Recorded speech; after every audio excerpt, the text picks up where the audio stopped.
Military members were honored at last night's FM Redhawks game.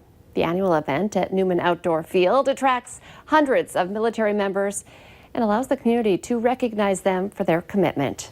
Retired General Mike Haugen says it's also important to recognize the sacrifices and commitment of military members, families, and employers, not just the people deployed.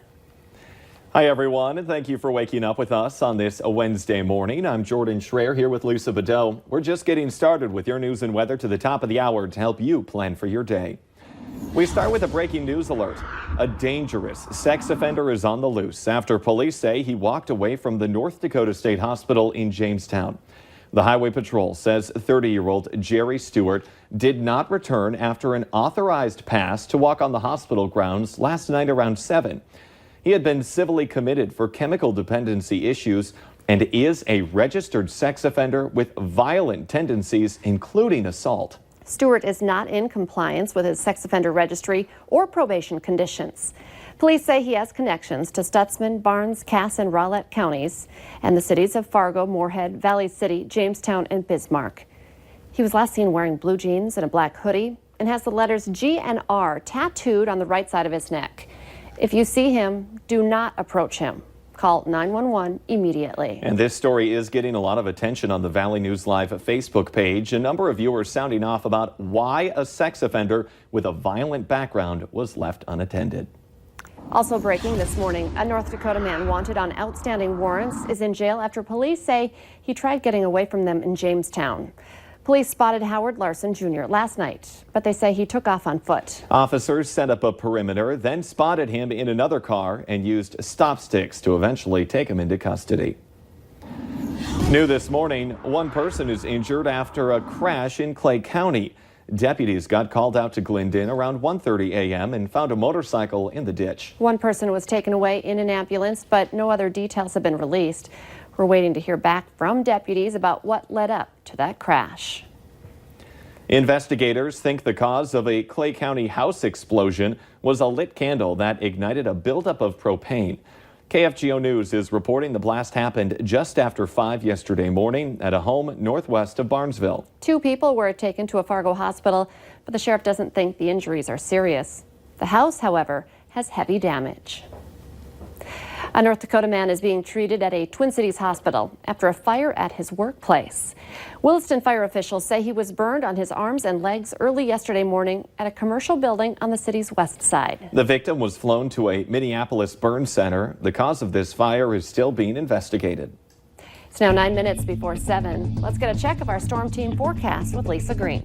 Good morning. Today, lots of sun out there to start off this morning as we're looking off to the east here in Fargo. But out west, there are some clouds. There's some showers there, too. We're keeping an eye on for our next chance for some rain over the next couple of days. So first of all, starting off today with that sun, temperatures warming with the sunny skies this morning. We'll end up with a high of 75 degrees in Fargo.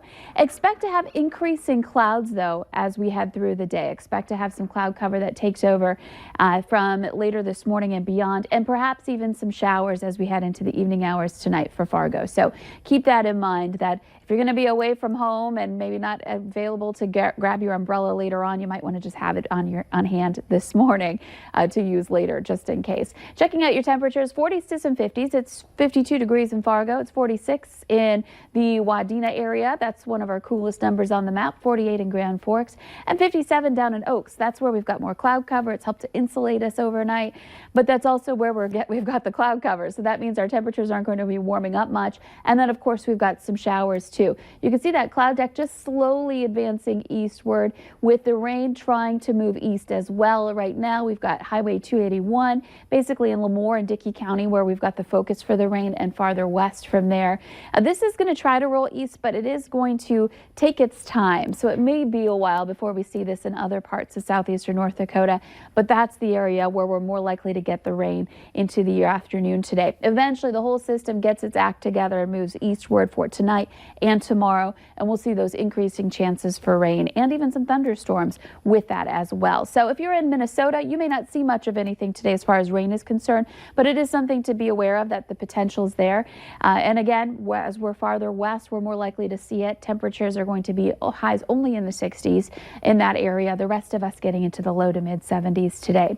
A look at your 7-day planner. 70s across the board here for your highs, with more unsettled weather too as we're heading toward the weekend. Friday, another round of rain moves in. So Thursday, I should mention, will be a day that features rain and even some thunder showers. They do not look strong at this point, though. And then for Friday, some of those storms could be strong. We could see some severe weather even into Friday night, and then continuing into Saturday, the potential for rain too. So unsettled is the word here for our forecast. Thank you, Lisa.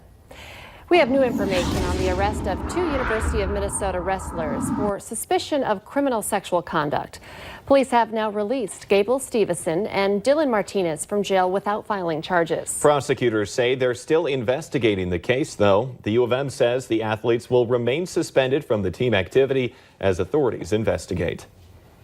Police want your help finding this missing Grand Forks woman. Jackie Vondel has not been seen or heard from in more than a week. If you have any information on her whereabouts, you're asked to contact Grand Forks Police. And we have a follow-up to a large-scale search for a missing man in Otter Tail County. Deputies tell us that the 51-year-old man that they were looking for was found safe last night. The search started after they were dispatched for a welfare check near Henning. After a search of the area, which included the use of a helicopter, that man was found uninjured. Police are pumping up foot patrols in downtown Fargo after some people complained to the city about not feeling safe. The matter came up during Monday's City Commission meeting. Mayor Tim Mahoney says acts of random violence, like the recent deadly shooting of a food truck owner, are rare. Police Chief David Todd says the decision to add more officers downtown involved many factors, including cracking down on panhandlers and keeping liquor license holders accountable.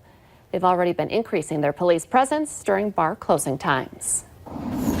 We're having an update on that breaking news alert. The North Dakota Highway Patrol just told us seconds ago they have located the sex offender who walked away from the state hospital last night. Police picked up Jerry Stewart this morning about 13 miles south of Jamestown on Highway 281. Be sure to stay with Valley News Live for updates on this story throughout the day and online at valleynewslive.com. 4 people are in jail accused of burglarizing trailers in Harwood. Police say the suspects were all found in a car at a storage unit facility around 2 Monday morning. They're facing a variety of burglary and drug-related charges. Police say stolen items were found in the car from at least 2 of the trailers. The owner of one storage facility in Fargo says the best way you can protect yourself from break-ins is with a round cylinder disc lock. All of the items taken from the storage units were returned to their owners. Some local police are credited with helping break up a major drug trafficking ring with a California connection. A package shipped through Fargo caught the eye of police, and a local drug-sniffing dog alerted them to possible illegal substances inside. Turns out the canine was spot on. The package contained about 2 ounces of methamphetamine. Further investigation tracked it back to a father and son in California who police accused of distributing meth on one of the world's largest darknet marketplaces. The 2 men will be sentenced in September. While they're guaranteed to spend a decade behind bars, they could also receive life sentences. Police believe a Minnesota man found dead in a cow yard, was trampled to death by cattle. The Douglas County Sheriff's Office found the body of 41-year-old Craig Tanis of Parker's Prairie Saturday afternoon in a farmyard. 2 cows and a bull were also found roaming around the area, and deputies believe either one or some of the animals trampled him. The Norman County Fair is getting ready as they are opening up the fairgrounds today, and it will run through the weekend. And the Valley Today's Abby Furchner joins us live from where it's all going down. Good morning, Abby. Good morning, Lisa and Jordan. I'm here in Ada, Minnesota, where we're getting ready to open up the Norman County Fair tonight. And I'm here with Don Merkins, who is the board president. And let's just talk about all the festivities that's going on later on to kick off the fair. Correct. We started up today, but we go all 4 days. We go through Saturday with all sorts of family fun, a lot of kids' activities, food, carnival rides, 4-H, FFA. Wow. We've got it all. So, yep. And what's really nice is this is for free. It is. It's free admission. We might charge you a little bit to park your car, but free admission for the whole family. We got free entertainment all night long.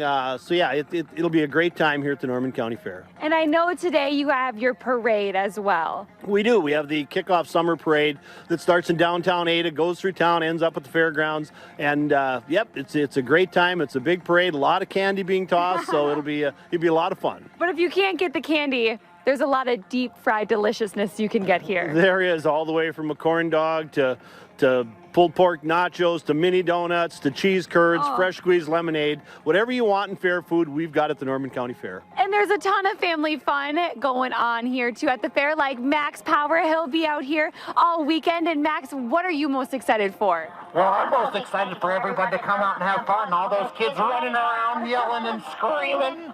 So you'll want to come out, talk with Max, get your picture taken with him tonight at the Norman County Fair. Lots to do out at the fair. Good stuff. Abby Furchner reporting live. Thank you. Well, you could forget the rides and the 4-H shows. A lot of people head to the Minnesota State Fair for what else but the food. And you'll have some new menu items to chow down on this year. State Fair officials say vendors are bringing in the Bada Bing sandwich and cheesy sriracha funnel cake bites, among other things. Don't forget the deep fried items and all the stuff on a stick. One shop is planning fried tacos on a stick. Another is offering a pickle stuffed bratwurst. That sounds delicious. And when it comes to sweet treats, there's a halo cone, which is vanilla cotton candy around a soft serve ice cream cone.